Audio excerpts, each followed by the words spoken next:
Welcome back to Franchise Player, and I didn't think it was possible, but the 9th generation of game consoles actually got worse. So today, the PS5 Pro, the PlayStation 5 Pro was finally unveiled, and yeah, people aren't too happy about it. Online, it seems like everyone is pretty enraged by the announcement today. So first off, the console, at least here in the United States, is going to go for $699. So after tax, you're looking at well over $700 for a Pro system, right? And when you think Pro, you should be getting Pro features. But unfortunately, it is lackluster in my opinion compared to some of the features on the base model.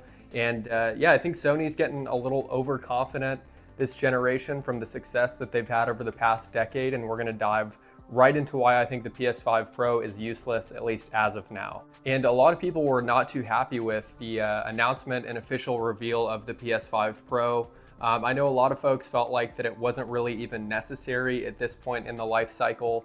And what I thought was kind of odd with this announcement, right, is hey, $700 for the PS5 Pro, right? But there was not a price drop on the PS5 Slim or, the remaining base PS5s, the launch PS5s that are out there. And that's really out of character for Sony. Typically, hey, look at the PS2 Slim, look at the PS3 Slim, look at the PS4s, for example, right?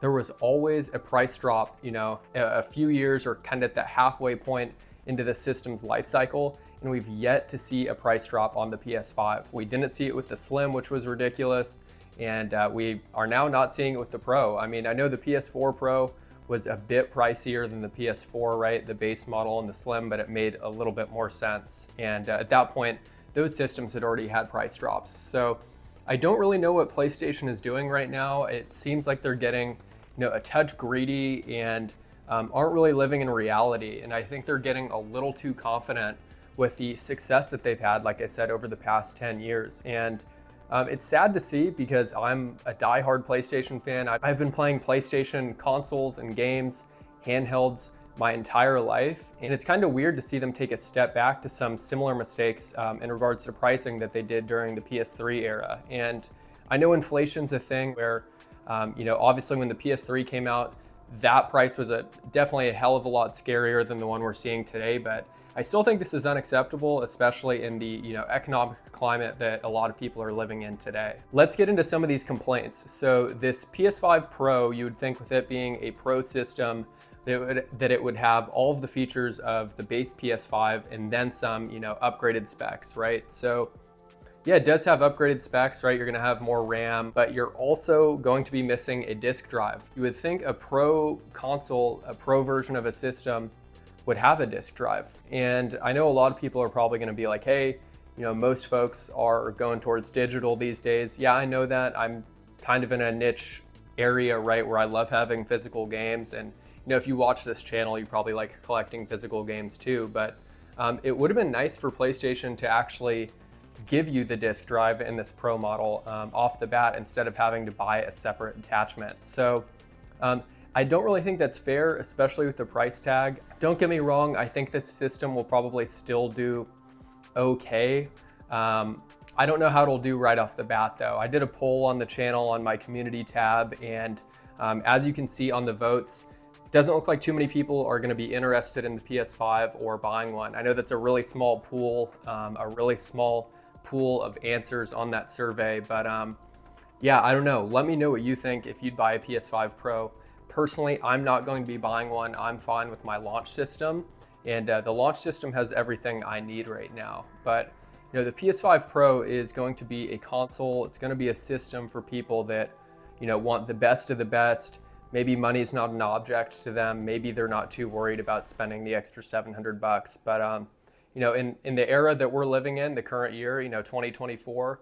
A lot of people do not have a spare $700 to drop on a console just for the hell of it, right? When it's not really a necessity. So another thing that I thought was kind of funny about this when I was watching the reveal today was that they did not include the plastic stand. So it's pretty funny, man. I laughed a bit when I was watching it, and it says stand sold separately. And it's like, dude, this is the Pro model, and you couldn't include a piece of plastic that cost probably less than $10 to make. You couldn't throw that in so someone could have their PS5 Pro if they did want to buy it. stand vertically in their game room or their living room. That was just an odd move by Sony. I mean, my base PS5 came with the plastic piece that helps it stand right. You would think they would also do that in this model. It's very rare where typically later in a console's lifespan, you don't see a price drop on the older models or the less powerful models. It seems like whether it was Xbox back in the day with the 360, PlayStation has always done price drops, Nintendo had always done price drops, especially with something like the GameCube, where that did not sell very well and they ended up having to drop it. I remember at one point GameCubes I think were like $100, but yeah, very strange move by PlayStation to not include the disc drive. I know a lot of people don't play physical games like they used to or buy physical games like they used to, but definitely think the Pro model should have released with a disc drive or maybe two different options, right? Where it's like, hey, you can have one with a physical drive or you can have one that's digital and maybe buy an attachment for it separately. I think it would have been cool to at least have the option instead of being forced to just buy a digital only console. And that's really the way that these systems are going. It's the way that the video game market is going. The video game space as a whole is really ditching physical media, and that's a whole nother rant for another video. Now, why would PlayStation actually release the PS5 Pro, where a big complaint this generation has not been strength of the hardware or the power of the hardware, but more so the lack of the games this generation, whether it's exclusives or even multi-platforms, right? Where it's like, hey, where are the games? Yeah, sure, you have Spider-Man 2, right? Okay, awesome. But you have a lot of games like in these trailers where it's like it's showing things like The Last of Us 2, for example, Ghost of Tsushima. These games have been out for years. I understand they're gonna look better on a PS5 and run better, but it's like, guys, read the room. Like, PlayStation, read the room. I think the last thing that people were, begging for was a Pro system. I think people are really hungry for games this generation. I mean, at this point, yes, exclusives would be great, but let's see some great third-party titles. I think the main reason, if I had to guess, why they're probably releasing a Pro model at this point, even with lack of exclusive games for this generation, would be, I think that they have a feeling that this generation is going to last much longer than a normal generation would. This generation had a super, super slow start because of the pandemic, supply chain issues. It was really tough to get a PS5 when they came out. So it really felt like this generation was delayed, and it still kind of feels like that. I know this generation's been going now for, almost 4 years, but it really doesn't feel like it. So I think PlayStation is kind of playing the long game here, where it's like, hey, we're already slaughtering Xbox and hardware sales. Let's put a more powerful system out there because we think this generation is going to last a long time, and we're gearing up to launch some exclusives for this generation. So that was kind of my idea today. Like, don't get me wrong, I was frustrated, probably like a lot of other people when they saw this.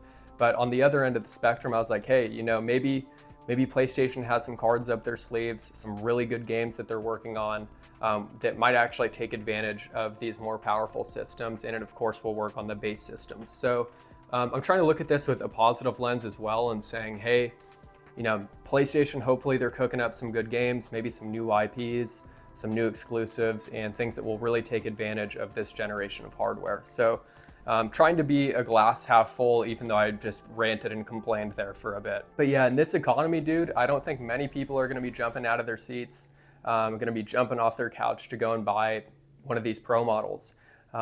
With the way scalpers are these days, I'm sure they'll still sell out. Maybe they'll have some resale value where people are, scalping and making a couple $100 per unit. Who knows?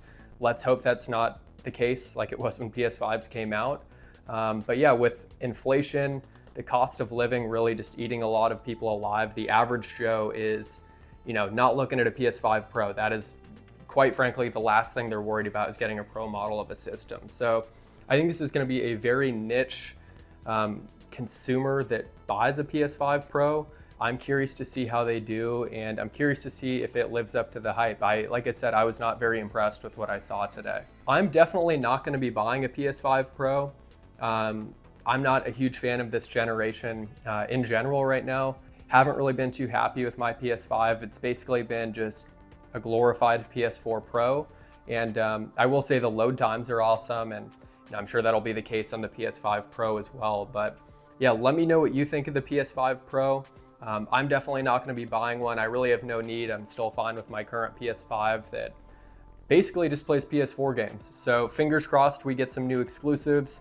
Fingers crossed we get some new games. And I would love for Xbox to kind of take this opportunity with a negative spotlight on Sony to maybe announce some good news from them, because competition is going to be our best hope as gamers. So when these consoles are going at it, when Xbox and PlayStation are battling it out and Nintendo's doing their thing, it's going to breed excellence for games, consoles, pricing, and ultimately, you know, the average Joe, the average gamer, the average consumer is going to win. So yeah, hopefully Xbox and Nintendo can step up to the plate and kind of put PlayStation in their place, because I think a lot of people were upset today. But yeah, as usual, appreciate you guys watching. Let me know what you think of the PS5 Pro. Are you going to buy one?